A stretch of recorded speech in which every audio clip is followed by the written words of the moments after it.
মসজিদ যারা নির্মাণ করবে, মসজিদ যারা আবাদ করবে, মসজিদের যারা কমিটি হবে, মসজিদের যারা দায়িত্ব পালন করবে, তাদের 1 নম্বর গুণ হবে তারা আল্লাহর উপর ঈমান আনবে।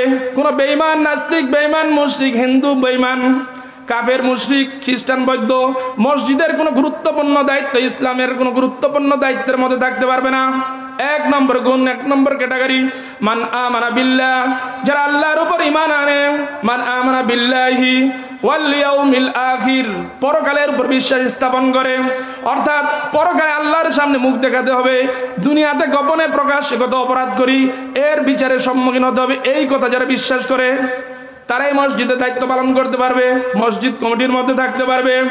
মসজিদ যারা আবাদ করে, মসজিদ যারা ভালোবাসে, মসজিদ যারা রক্ষণাবেক্ষণ করে, মসজিদে যারা জায়গা দান করে, মসজিদে যারা আর্থিকভাবে সহযোগিতা করে, দিন রাত 24 ঘন্টায় মসজিদকে উন্নত করার জন্য যারা, যেহেতু উন্নয়ন কল্পে মসজিদের এই মাহফিল হচ্ছে, আমি উন্নয়ন কল্পে কিছু আলোচনা করার নিয়ত করেছি।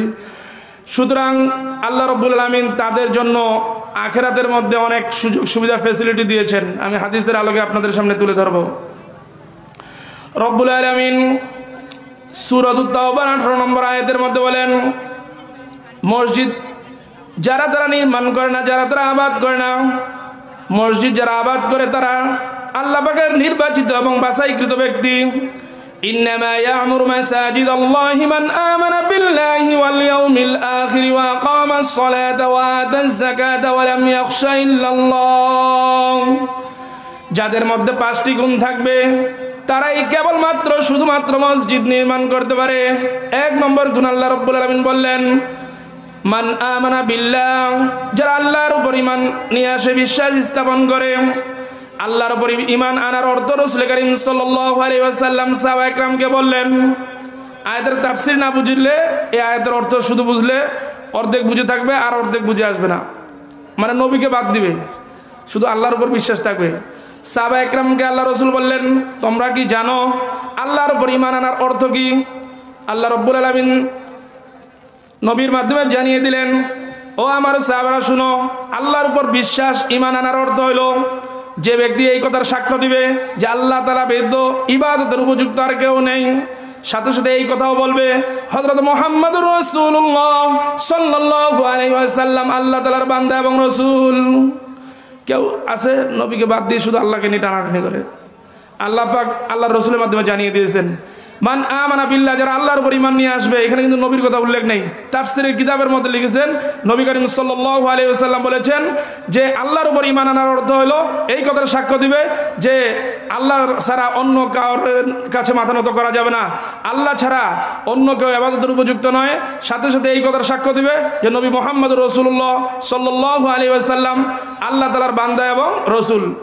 এই কথা আল্লাহ পাক রব্বুল আলামিন কোরআনুল কারীমের মধ্যে আয়াতের মধ্যে তুলে ধরেন, কুল ইন কুনতুম তুহিব্বুনাল্লাহ ফাত্তাবিউনি ইউহিব্বুকুমুল্লাহ ওয়া ইয়াগফির লাকুম যুনুবাকুম ওয়াল্লাহু গফুরুর রহিম।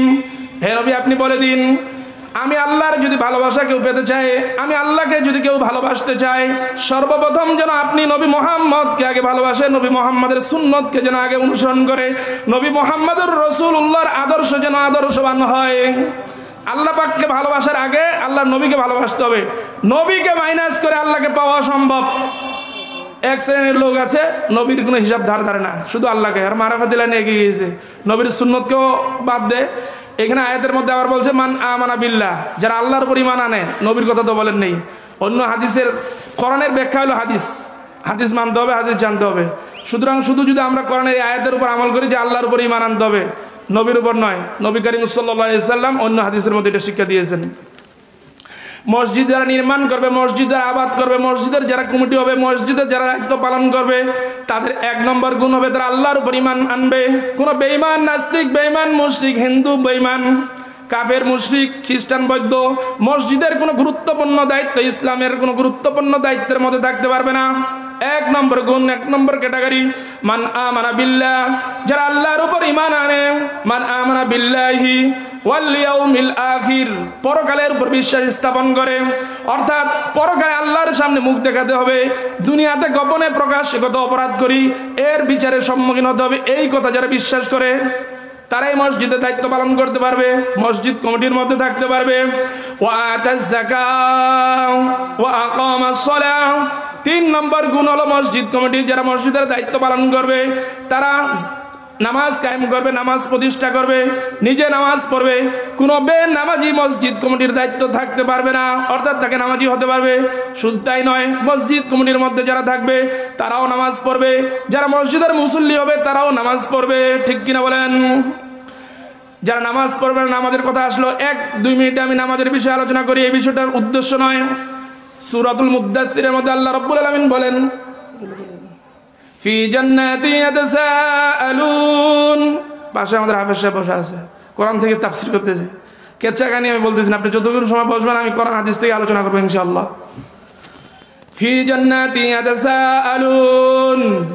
জান্নাতীরা যখন জান্নাতে প্রবেশ করবে, জাহান্নামীদেরকে দেখে বলবে ফি জান্নাতি ইয়াতাসাআলুন। গ্লাস থাকবে থাই গ্লাসের মতো, জান্নাতীরা ওই গ্লাস থেকে জাহান্নামীদেরকে বলবে আনিল মুজরিমিন, অপরাধীদেরকে বলবে মা সালাকাকুম ফি সাকর। কোন অপরাধে, কোন কারণে তোমরা আজকে জাহান্নামের মধ্যে নিক্ষিপ্ত হয়েছো? দুনিয়াতে আমরা তো সকলেই একসাথে বেড়াতাম, একসাথে খাওয়া দাওয়া করতাম, একসাথে বাজার ঘাট করতাম, একসাথে আত্মীয়র বাড়িতে যেতাম, দুনিয়াতে কত আনন্দ ফুর্তি করছি, কিন্তু আজকে আমরা জান্নাতি, তোমরা কেন জাহান্নামী? আনিল মুজরিমিনা মা সালাকাকুম ফি সাকর। কোন অপরাধে, কোন গুনার কারণে আজকে তোমাদেরকে জাহান্নামের মধ্যে নিক্ষিপ্ত হতে হলো? তারা বলবে ক্বালু লাম নাকু মিনাল মুসাল্লিন। জাহান্নামীদের জবান খুলে যাবে, তারা বলবে আমরা দুনিয়াতে মুসল্লি ছিলাম না, নামাজি ছিলাম না। এই যে এশারের আজান দিল, নামাজে কয় কাতার, 1.5 কাতার আমি দেখলাম। পরিতাপের বিষয়, আজকে আলোচনার পর মুসল্লি যেন বাড়ে, এই জন্য এই আলোচনাটা দিলাম। ক্বালু লাম নাকু মিনাল মুসাল্লিন। জাহান্নামীরা উত্তর দিবে আমরা দুনিয়াতে নামাজি ছিলাম না, বরং যারা নামাজ পড়তো তাদেরকে নিয়ে ঠাট্টা উপহাস করতাম। ঠিক না বেঠিক? যারা নামাজি এদেরকে নিয়ে আরো কি করা হয়? ঠাট্টা উপহাস করা হয়। ক্বালু লাম নাকু মিনাল মুসাল্লিন ওয়া লাম নাকু নুতঈমুল মিসকিন। অসহায়, অভাবী, দুস্থদেরকে আমরা খাদ্য দিতাম না, তাদেরকে তাড়িয়ে দিতাম। এমন মানুষও পাওয়া যায় সমাজে। ঠিক কিনা বলেন? ওয়ালাম নাকু নুতঈমুল মিসকিন ওয়া কুন্না নাখুদু মাল খায়িদিন। আমাদের আরেকটা অপরাধ, আমরা অনর্থক তর্ক বিতর্ক করতাম, কোরআন হাদিসের কোনো জ্ঞান আমাদের নাই, কিন্তু যারা জ্ঞান রাখে, যারা হুজুর, যারা আলেম, যারা হাফেজ, তাদের সাথে অযথা অনর্থক তর্ক জড়িয়ে যেতাম। এটা আমাদের অপরাধ।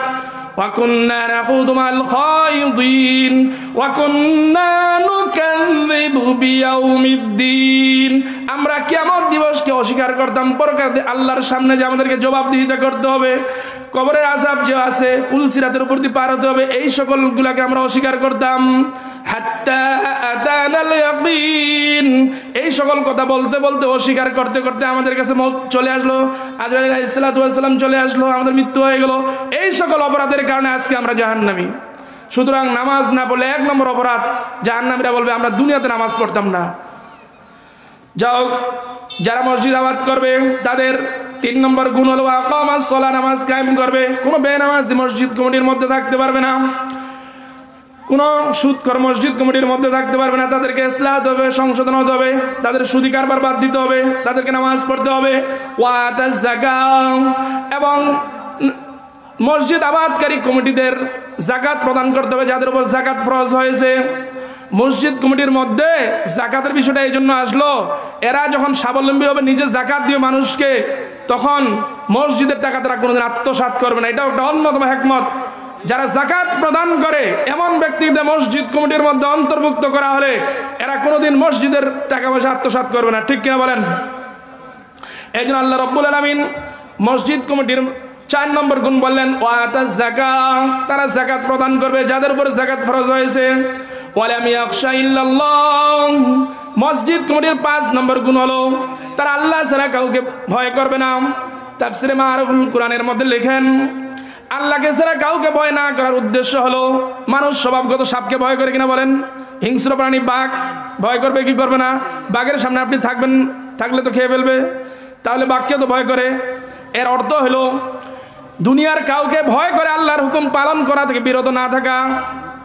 এর অর্থ হলো কাউকে ভয় করে আল্লাহর হুকুম পালন করা থেকে বিরত না থাকা। এরা আল্লাহকে ছাড়া কাউকে ভয় করে না, মানে কি? কাউকে ভয় করে আল্লাহর হুকুম পালন করা থেকে বিরত না থাকাই হলো এর আসল উদ্দেশ্য। ফাসা উলাইকা ইয়াকুনু মিনাল মুহতাদিন। তাহলে আল্লাহ রাব্বুল আলামিন যাদের মধ্যে এই 5টা গুণ থাকবে, যেই মসজিদ কমিটির মধ্যে এই 5টা গুণ থাকবে, আল্লাহ রাব্বুল আলামিন শেষে ঘোষণা দিলেন এরা হেদায়েত প্রাপ্ত সফলকাম, এরা ঠিক রয়েছে। যেই সকল মসজিদের মসজিদ কমিটির সদস্যরা নামাজ পড়ে না, যাকাত প্রদান করে না এবং আল্লাহকে ছাড়া অন্য কারোর কাছে মাথা নত করে, নাস্তিক বেঈমানদের কথায় উঠা বসা করে, এরা হেদায়েত প্রাপ্ত নয়। আল্লাহ রাব্বুল আলামিন এই আয়াতের অনুযায়ী আমাদের মসজিদ কমিটি গঠন করার তৌফিক দান করুন, সকলে বলি আমিন। যারা মসজিদ আবাদ করবে, মসজিদ যারা পালন করবে, মসজিদকে যারা উন্নয়ন করবে, এদের ব্যাপারে আল্লাহ রাব্বুল আলামিন আল্লাহর হাবিবের মাধ্যমে জানিয়ে দিয়েছেন কাল কিয়ামতের মাঠে যেখানে মাথার অর্ধ হাত উপরে সূর্য চলে আসবে, সূর্যের তাপে মাথার মগজগুলো টকবক করে এরকম ঘাম মাথা থেকে পড়তেই থাকবে। সেই কঠিন দিনে আল্লাহ রাব্বুল আলামিন 7 শ্রেণীর মানুষকে ভিভিআইপি ক্যাটাগরিতে এসি কেবিনে বসার ব্যবস্থা করে দিবেন সামনের কাতারে। عن أبي هريرة رضي الله تعالى عنه عن النبي صلى الله عليه وسلم قال হযরত আবু হুরায়রা রাদিয়াল্লাহু তাআলা আনহু থেকে বর্ণিত রাসূল করিম সাল্লাল্লাহু আলাইহি সাল্লাম বলেছেন সাবাতুন ইউযিল্লুহুমুল্লাহু ফি যিল্লিহি ইয়াওমা লা যিল্লা ইল্লা যিল্লু আরশি। এমন 7 শ্রেণীর ব্যক্তিকে আল্লাহ রাব্বুল আলামিন কাল কিয়ামতের মাঠে যেখানে আল্লাহর আরশের ছায়া ব্যতীত আর অন্য কোনো ছায়া থাকবে না, এমন জায়গায় 7 শ্রেণীর মানুষকে, 7 শ্রেণীর ক্যাটাগরির মানুষকে আল্লাহ রাব্বুল আলামিন ভিভিআইপি ক্যাটাগরিতে এসি কেবিনে বসার ব্যবস্থা করে দেবেন, বলেন সুবহানাল্লাহ। 1 নম্বরে আল্লাহ রাব্বুল আলামিন নবীর মাধ্যমে জানিয়ে দিয়েছেন ইমামুন আদিল, ন্যায়পরায়ণ বাদশা, ন্যায়পরায়ণ বিচারক, যারা স্বজন প্রীতি করবে না বিচার কার্যের মধ্যে, মেম্বার থেকে শুরু করে ন্যায়পরায়ণ মেম্বার, ন্যায়পরায়ণ চেয়ারম্যান, ন্যায়পরায়ণ ওসি, ন্যায়পরায়ণ কমিশনার, ন্যায়পরায়ণ ডিসি, ন্যায়পরায়ণ এমপি, ন্যায়পরায়ণ মিনিস্টার, ন্যায়পরায়ণ প্রধানমন্ত্রী, ন্যায়পরায়ণ একবারে রাষ্ট্রপতি, এরা চাইলেই সমাজের মধ্যে ইনসাফ প্রতিষ্ঠা করার মাধ্যমেই কাল কিয়ামতের মাঠে আল্লাহ রাব্বুল আলামিনের কাছে আরশের ছায়ার নিচে ভিভিআইপি এসি কেবিনে বসার ব্যবস্থার সুযোগ লাভ করবেন, বলেন সুবহানাল্লাহ। তাহলে মেম্বার, চেয়ারম্যানই যত রাজনৈতিক পদগুলো রয়েছে এগুলো যে আল্লাহকে রাজি খুশি করার জন্য, জনগণের সেবা করার জন্য, জনগণের অর্থ সম্পদগুলোকে জনগণের হাতে বুঝিয়ে দেওয়ার জন্য যদি কেউ রাজনীতি করে তাহলে 1 নম্বর ক্যাটাগরিতে 1 নম্বর কাতারে থাকবে। এই জন্য মাঝে মাঝে দেখা যায় কিছু কিছু হুজুর দেখেন রাজনীতি করবে, এমপিতে দাঁড়াবে, আবার কিছু কিছু মানুষ তাদের নামে বদনাম করবে। এই যে আরশের ছায়ার নিচে প্রথম কাতারে থাকতে হলে আপনাকে রাজনীতির মেম্বারের দায়িত্ব গ্রহণ করতে হবে। জনগণের টাকা, অর্থ সম্পদ যে ইউনিয়ন পরিষদে আসে সেগুলো জনগণের হাতে বুঝিয়ে দিতে হবে, সেখানে মারিং কাটিং করা চলবে।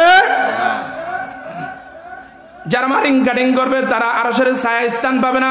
ইমামুন আদিলুন, ন্যায়পরায়ণ বাদশা, ন্যায়পরায়ণ বিচারক, ন্যায়পরায়ণ ওসি, ন্যায়পরায়ণ ডিসি, সবকিছু এরা যদি জনগণের কাছে ঘুষ না খায়, যদি সঠিক রাষ্ট্র পরিচালনা করে, জনগণের যদি সেবা করে, আল্লাহ রাব্বুল আলামিন কাল কিয়ামতের মাঠে ভিভিআইপি এসি কেবিনে বসার ব্যবস্থা করে দেবেন, বলেন সুবহানাল্লাহ। তাহলে এই নিয়তে মেম্বারি করা জায়েজ আছে, এই নিয়তে চেয়ারম্যানি করা জায়েজ আছে। জনগণের অর্থ সম্পদগুলো জনগণের হাতে সঠিকভাবে ইউনিয়ন পরিষদ থেকে মানুষের কাছে বুঝিয়ে দেওয়ার জন্য, কি বলেন ঠিক কিনা? আমরা হক কথাগুলো বলে যাবো ইনশাল্লাহ, ইউটিউবের মাধ্যমে সব জায়গায় যাচ্ছে। আমি শুধু এই এলাকার জন্য বলতেছি না, আলোচনাগুলো সব জায়গায় পৌঁছানোর নিয়তেই আলোচনা করতেছি। ইমামুন আদিলুন ওয়া শাবুন নাশা ফি ইবাদাতিল্লাহ, ওই যুবক যে তার যৌবনকালকে ইবাদতের মাধ্যমে কাটিয়ে দিয়েছে। যৌবনকালটা মানুষের জন্য কত বড় নিয়ামত। যারা যৌবনকাল হারিয়ে আজকে বার্ধক্যে পৌঁছে তাদের কি কষ্ট, উঠতো ব্যথা, বসতো ব্যথা, নড়তো ব্যথা, ঠিক কিনা বলেন? বিশ্ব মানবতার মুক্তির দূত নবী মুহাম্মদুর রাসূলুল্লাহ সাল্লাল্লাহু আলাইহি ওয়াসাল্লামের সময়কার কবি হাসান ইবনে সাবিত, কবি হাসান ইবনে সাবিত আরবি কবিতার মধ্যে তুলে ধরেছেন যাবা শাবাবু ফামা লাহু মিন আউদাতিন, ذهب الشباب فما له من عودة وأتى المشيب فأين منه المهرب। কবি বলতেছেন কিশোর থেকে, শৈশব থেকে আমি পালিয়ে কিশোরে আসলাম, দুঃখের সাথে বলতেছেন কিশোর থেকে পালিয়ে আমি যৌবনে আসলাম, যৌবন থেকে পালিয়ে আমি পৌরত্বে আসলাম, পৌরত্ব থেকে পালিয়ে আমি বার্ধক্যে পৌঁছলাম, বার্ধক্য থেকে পালানোর আর কোনো জায়গা নেই, কবর ছাড়া, কি বলেন ঠিক কিনা? দুঃখের সাথে বলতেছেন ও আমার যুবক ভাইরা, যারা আমরা যৌবন কালকে হেলায় দুলায় কাটিয়ে দিতেছি, আল্লাহ রাসূল সাল্লাল্লাহু আলাইহি ওয়াসাল্লাম বলেছেন এই যৌবন কালে যারা আল্লাহর ইবাদতের মধ্যে সময়টা কাটাবে, আল্লাহ রাব্বুল আলামিন সেই মহা কঠিন দিনে কিয়ামতের দিনে আরশের ছায়ার নিচে ভিভিআইপি ক্যাটাগরিতে এসি কেবিনে বসার ব্যবস্থা করে দেবেন। বলেন সুবহানাল্লাহ। আমাদের যুবক ভাইরা কিভাবে আমাদের সময়টা কাটাচ্ছি? হেলায় দুলে আমাদের জীবন দিয়েছে, একটা যৌবন দিয়েছে, এই যৌবনটাকে আমরা অবৈধ কাজে ব্যয় করতেছি। নেশা, মাদক দ্রব্য সব কিছুতে আমরা লিপ্ত হয়ে যাচ্ছি। এই যে নেশা আমাদের কি পরিমাণ ক্ষতি করতেছে, যেই পরিমাণ গাড়ি দুর্ঘটনা হচ্ছে সবগুলো নেশা পানের কারণে। কি বলেন ঠিক কিনা? যত বিবাহ বিচ্ছেদ, সংসারের মধ্যে অশান্তি, প্রত্যেকটা ডিভোর্স প্রাপ্ত মহিলাদেরকে, মেয়েদেরকে জিজ্ঞাসা করা যদি হয় যে কি কারণে বিবাহ বিচ্ছেদ হয়েছে, বলবে যে আমার স্বামী নেশা করে, মদ পান করে, রাত্রেবেলায় মারধর করে, এই জন্য আমি ডিভোর্স নিয়েছি, বিচ্ছেদ হয়েছে।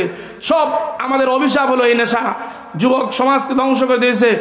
এই যে নেশা যারা পান করবে, নেশা পান করার কারণে তার বিগত দিনের 40 দিনের ইবাদত আল্লাহ রাব্বুল আলামিন বরবাদ করে দিবেন, ধ্বংস করে দিবেন। এটা একটা ভাইরাস, এটা একটা ক্যান্সার। এই ক্যান্সার থেকে আমাদের অভিশাপ আমাদের সমাজের জন্য। এই অভিশাপ থেকে আমাদেরকে বিরত থাকতে হবে, বেঁচে থাকতে হবে। কারণ আল্লাহ রাব্বুল আলামিন আমাদেরকে পরকালে জাহান্নামীদের রক্ত পুষ খাওয়াবেন। যারা নেশা পান করবে এদের জন্য জাহান্নামীদের পচা রক্ত পুষ এগুলো তাদেরকে খাদ্য দিবেন। সাথে সাথে নেশা আমরা বুঝি না, কুল্লু মুস্কিরিন হারাম, কুল্লু মুস্কিরিন খামার। প্রত্যেক যার মধ্যে নেশা আছে, মাতলামি আছে, মাথা মাতাল করে, এমন প্রত্যেকটা জিনিস হলো নেশা। সুতরাং নেশা থেকে আমাদের সমাজকে মুক্ত করতে হবে। ধূমপান, আগুনখোর যারা রয়েছে এরা আগুন খায় মনে করে এটা নেশা নয়, আগুন হলো জাহান্নামীদের খাবার। কি বলেন? সূরাতুল গাশিয়ার মধ্যে আল্লাহ রাব্বুল আলামিন বলেছেন লা ইউসমিনু ওয়া লা ইউগনি মিন জু। এমন জাহান্নামীদের খাবার হবে যেই খাবার খাওয়ার দ্বারা তাদের শরীরের মধ্যে পুষ্টি যোগাবে না, শরীর স্বাস্থ্য ফুটফুট হবে না, স্বাস্থ্য হৃষ্টপুষ্ট হবে না। ওয়ালা ইউগনি মিন জু, জাহান্নামীদেরকে এমন খাবার দেওয়া হবে যেই খাবারের দ্বারা তাদের ক্ষুধা নিবারণ হবে না। তাহলে সিগারেট, ধূমপান যারা খায় এদের এই খাওয়ার দ্বারা কি শরীর স্বাস্থ্য হৃষ্টপুষ্ট হয়? বলেন। সিগারেট, ধূমপান, আগুনখোর যারা আগুন খায় এই খাওয়ার দ্বারা কি ক্ষুধা নিবারণ হয়? জোরে জোরে বলেন না একটু। যদি না হয়, ধূমপানের সিগারেটের খাপের মধ্যে কি জন্য লেখা থাকে, প্যাকেটের মধ্যে লেখা থাকে ধূমপান মৃত্যু ঘটায়। কি বলেন? আল্লাহ পাক রব্বুল আলামিন সূরাতুল বাকারার মধ্যে তুলে ধরেছেন ওয়ালা তুলকু বিআইদিকুম ইলাত তাহলুকা, তোমরা কি জন্য নিজেদেরকে মৃত্যুর দিকে ঠেলে দিচ্ছ? এই ধূমপান খাওয়ার দ্বারা ফুসফুস নষ্ট হচ্ছে কি হচ্ছে না? বলেন। ধূমপান খাওয়ার দ্বারা আপনার ফ্যামিলি, আপনার স্ত্রী, আপনার মেয়ে, আপনার সন্তানকে আপনাকে দেখতে পারে, ঘৃণার চোখে তাকায়। স্ত্রীর অগোচরে গোপনে বাইরে ধূমপান খেয়ে ঘরের মধ্যে প্রবেশ করে মুখে দুর্গন্ধ নিয়ে স্ত্রী তার কাছে যেতে লজ্জাবোধ করে, ছটফট করে, অনীহা ভাব করে, অপছন্দ করে। সুতরাং এই ধূমপান আপনার স্ত্রী অপছন্দ করে না, আমরাও পছন্দ করি না। সুতরাং ধরে নিতে হবে আমরা আপনার হিতাকাঙ্ক্ষী। স্ত্রী, সন্তান, সন্ততি, কোনো ভালো অফিস আদালতে ধূমপান খাওয়া যায় না, কারণ এটা একটা খারাপ কাজ। সুতরাং খারাপ কাজ আপনারা বর্জন করুন। এটা হলো জাহান্নামীদের খাবার। যারা আগুন খায়, যারা ধূমপান করে, এরা জাহান্নামীদের খাবার খায়। ওয়াশাবুন নাশা ফি ইবাদাতিল্লাহ, ওই যুবক যে তার যৌবনকালকে ইবাদতের মাধ্যমে অতিবাহিত করেছে, আল্লাহকে রাজি খুশি করেছে। যৌবনকালের ইবাদত আল্লাহ পাকের কাছে প্রিয়। বৃদ্ধ হওয়ার পর মাজা বাঁকা হয়ে গেছে, কোমর বাঁকা হয়ে গেছে, এই সময় সঠিকভাবে সিজদা হবে না, সঠিকভাবে রুকু হবে না, সঠিকভাবে নামাজ হবে না, সঠিকভাবে পেশাব হবে না, পেশাবে সিটে গায়ে লাগবে। এই সময়ের ইবাদত আল্লাহর কাছে ওই পরিমাণ কি নয়, প্রিয় নয়। কিন্তু যারা বৃদ্ধ হলে কি সমস্যা আছে নাকি? আল্লাহ রাব্বুল আলামিন বলে দিয়েছেন সূরাতুত তিনের মধ্যে, যারা যৌবনকালে ইবাদত করবে, ঠিক মতো ইবাদত করবে, এরা বৃদ্ধ হলেও যৌবনকালের সওয়াব লাভ করবে। সুবহানাল্লাহ। কোনো মন খারাপের বিষয় নাই। যারা আপনার যৌবনকালে ইবাদত করবেন হুবহু গায়রু মামনুন, সূরাতুত তিনের মধ্যে বিন্দু পরিমাণ তাদের আমলের সওয়াব কাটবেন আল্লাহ রাব্বুল আলামিন।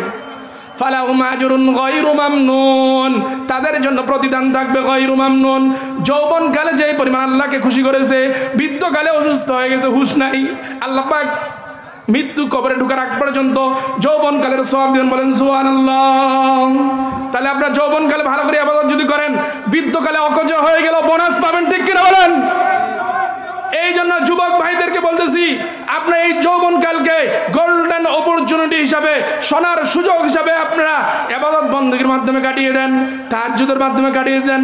নামাজ, দান, খয়রাত থেকে শুরু করে জনকল্যাণমূলক কাজ, মানুষের উপকার করা, মানুষের ক্ষতি না করা, এই সকল ভালো কাজের মধ্য দিয়ে আমাদের যৌবনকালকে আমরা অতিবাহিত করার চেষ্টা করি। এর সোয়াব, এর ফ্যাসিলিটি ব্যাংকের মতো খালি ইন্টারেস্ট আসতেই থাকবে বৃদ্ধকালে, ঠিক কিনা বলেন? সূরা 3 আয়াত বলছি, ফালাহুম আজরুন গায়রু মামনুন। গায়রু মামনুন মানে কর্তনহীন। যৌবনকালে যে পরিমাণ ভালো কাজ করেছে, বৃদ্ধ অবস্থায় এখন নড়াচড়া করতে পারতেছে না, বিন্দু পরিমাণ আল্লাহ পাক সওয়াব কাটবেন না। তার যৌবনকালের সওয়াবগুলো ঘরে শুয়ে বসে বসে সে বৃদ্ধকালেও পেতে থাকবে। এই জন্য যৌবনকালকে মূল্যায়ন করতে হবে। এই বিষয়ে আলোচনা করতে গেলে অনেক লম্বা সময়। 7 শ্রেণীর ব্যক্তিকে আল্লাহ রাব্বুল আলামিন কাল কিয়ামতের মাঠে ভিভিআইপি ক্যাটাগরিতে এসি কেবিনে বসার ব্যবস্থা করে দিবেন সামনের কাতারে। তার মধ্যে 2 নম্বর, শাবুন নাশা ফি ইবাদাতিল্লাহ ওয়া রাজুলুন কলবুহু মুআল্লাকুম বিল মাসাজিদ। ওই ব্যক্তি যার অন্তর সদা সর্বদা মসজিদের থেকে লেগে থাকে, মসজিদের সাথে সম্পৃক্ত থাকে, মসজিদ থেকে নামাজ পড়ে বের হয়েও যদি কাজে কর্মে চলে যায়, সদা সর্বদা মনটা ছটপট করতে থাকে, কখন আবার আমরা দ্বিতীয় ওয়াক্ত নামাজের জন্য আবার চলে যাব, ঠিক কিনা বলেন? যদি বাজারে যায়, বাজারের কার্যক্রম শেষ করে, বাজারঘাট তাড়াতাড়ি শেষ করে, অনেক মুসল্লিকে দেখা যায়, এখানে হয় কিনা আমি জানি না, শহরে মসজিদ আমি যেখানে নামাজ পড়াই, এশারের আগেই এসে নামাজ কাতারে ভর্তি। গ্রামে একটু কাজে কর্মে ব্যস্ত থাকে বাজারে, কিন্তু শহরে মসজিদগুলো দেখবেন, আমার মসজিদে আল ফরাজা মসজিদ, এশার আজানের আগে মুসল্লির সামনে কাতারে ভর্তি হয়ে রয়েছে। কিসের কারণে? মসজিদের সাথে সম্পৃক্ত একটা পরিবেশ। আপনারা ইনশাল্লাহ আজানের অপেক্ষা না করে মসজিদে আসবেন। রোজ যারা মসজিদের সাথে যাদের অন্তর সম্পৃক্ত থাকবে, আল্লাহ রাব্বুল আলামিন কাল কিয়ামতের মাঠে ওই কঠিন মহাদিনে, যেদিন মাথার উপর অর্ধ হাত উপরে সূর্য এসে যাবে। দুনিয়ার মধ্যে তো আমরা এই কঠিন দূর থেকে সূর্যের তাপ 10 মিনিটও গ্রীষ্মকালে থাকতে পারি না, কি বলেন? ফ্যানের কাছে আসে তাড়াতাড়ি ফ্যান দিচ্ছি। সেই কঠিন দিনে কি অবস্থা হবে? আল্লাহ পাক রব্বুল আলামিন যাদের অন্তর মসজিদের সাথে সম্পৃক্ত থাকবে তাদেরকে ভিভিআইপি ক্যাটাগরিতে বসার ব্যবস্থা করে দিবেন। ওয়ারাজুলান তাহাব্বা ফিল্লাহ, এমন 2 ব্যক্তি যারা পরস্পরে ভালোবাসে আল্লাহকে রাজি খুশি করার জন্য। আমরা একে অপরকে ভালোবাসি কিসের জন্য? আপনারা ইমাম সাহেবকে ভালোবাসেন কিসের জন্য? আল্লাহর জন্য। দেখা যায় মসজিদের মধ্যে ইমাম সাহেবের বিরুদ্ধে যদি কেউ কথা বলে, ইমাম সাহেব না বলেও, ইমাম সাহেব ঘোষণা না করলেও দেখা যায় কিছু মুসল্লি যারা ইমাম সাহেবকে ভালোবাসে তারা প্রতিবাদ করে, ইমামের উপর কেন টর্চারিং করা হয়, কি জন্য ইমামকে কথা শুনতে হচ্ছে, ইমামের পক্ষে তারা ইমামকে যে ভালোবাসে এটা আল্লাহর জন্য ভালোবাসে, কি বলেন ঠিক কিনা? ইজতামা আলাইহি, আল্লাহকে ভালোবাসে, আল্লাহকে খুশি করার জন্য তারা একত্রিত হয়। হাদিসের ব্যাখ্যা, আজকে মাহফিলের মধ্যে আমরা যে একত্রিত হয়েছি কিসের জন্য? আল্লাহকে ভালোবাসি, আল্লাহর কথা শোনার জন্য আমরা পরস্পরের মধ্যে একত্রিত হয়েছি। ওয়া তাফাররাকা আলাইহি, আবার আল্লাহকে রাজি খুশি করার জন্য ফজরের নামাজ আমাদেরকে পড়তে হবে। এই জন্য মাহফিল শেষ করে যায় একটু বিশ্রাম নিয়ে আবার আল্লাহর কাজ করার জন্য আমরা এখান থেকে কি হয়ে যাব? বিচ্ছিন্ন হয়ে যাব। সুতরাং এদের জন্য আল্লাহ রাব্বুল আলামিন কাল কিয়ামতের মাঠে আরশের ছায়ায় ভিভিআইপি সিস্টেমে এসি কেবিনে বসার ব্যবস্থা করে দিবেন। ওয়ারাজুলুন দাতু ইমরাতুন দাতু মানসাবিন ওয়া জামাল, 4 নম্বর, ওই ব্যক্তি যেই ব্যক্তিকে একজন সম্ভ্রান্ত বংশের রমণী সুন্দরী নারী তাকে আহ্বান করলো, বিভিন্ন সিস্টেমে হতে পারে, আমরা ইশারা ইঙ্গিত হতে পারে, ফেসবুক মোবাইলের মাধ্যমে, চ্যাটিং এর মাধ্যমে হতে পারে। একটা সুন্দর যুবককে ডাকলো, যাকে সুন্দর হোক, সুন্দরী রমণী তাকে ডাকলো গুনার কাজের জন্য, ব্যভিচারের জন্য, আকাম কুকাম করার জন্য।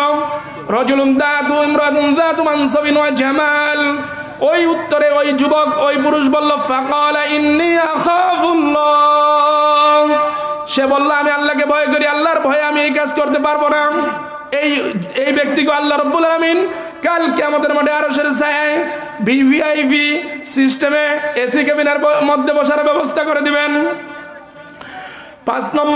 6 নম্বর, ওয়ারাজুলুন তাসাদদাকা বিসাদাকাতিন ফাখফাহা, ওই ব্যক্তি যে দান করে, ফাখফাহা সেটাকে গোপন করে, হাত্তা লা তা'লামা শিমালুহু মা আনফাকাত ইয়ামিনুহু, সে ডান হাতে কি দান করলো বাম হাত জানে না। এখানে আবার জানলে ফের অনেকে ফাঁকি দিবে দান খরাতের মধ্যে, একটু বিশ্লেষণ করে দিই। কারণ কিছু কিছু ক্ষেত্রে গোপনে দান করতে হয় অন্তরের অবস্থার উপর। দান করলে যদি অহংকার মনে হয়, নিজেকে দানবীর মনে হয়, মানুষের সামনে সম্মানিত মনে হয়, এরকম অন্তরের অবস্থা হলে গোপনে দান করতে হয়। মাঝে মাঝে প্রকাশ্য দান করতে হয়, মানুষ আপনার দিকে আরো বেশি দান করবে, ঠিক কিনা বলেন? এটা নবীজি যুদ্ধের ময়দানে সাহাবীদের কাছ থেকে করেছেন, প্রকাশ্যে কালেকশন করেছেন। আপনার দেখে যদি একটা মানুষ 5,000 দেয়, 10,000 দেয়, 1 লক্ষ টাকা দেয়, তাহলে সম্পূর্ণ 1 লক্ষ টাকার সওয়াব আপনার আমলনামে কে দিবেন? আল্লাহ রাব্বুল আলামিন। এই জন্য মাঝে মাঝে একটু প্রকাশ্য দান করতে হয়। যারা দানের বিরোধিতা, এরাই মূলত প্রকাশ্য দান করতে বিরোধিতা করে, কি বলেন ঠিক কিনা? ভাই আরেকজন প্রকাশ্য দান করছে, আপনার সমস্যা কোথায়? সুতরাং গোপনেও দানের হাদিস রয়েছে অন্তরের অবস্থার উপর। আপনার অন্তরে অহংকার প্রকাশ পাচ্ছে, মানুষ দানবীর বলবে, সম্মানিত মনে হচ্ছে, এই সময় আপনার চিকিৎসা হলে আপনি গোপনে দান করবেন। মাঝে মধ্যে প্রকাশ্য দান করলে আপনার দেখা থেকে আরো 10 জন লোক দান করলো, 10 জন লোকের সওয়াব আপনি পাবেন।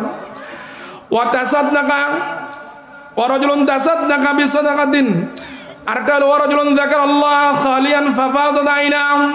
ওই ব্যক্তি, যে ব্যক্তি গোপনে আল্লাহর জিকির করে, যাকারাল্লাহ খালিয়ান ফাফাদাত আইনা, তারপর চোখের পানি ফেলায়, তাহাজ্জুদের নামাজ পড়ে চোখের পানি ফেলায়।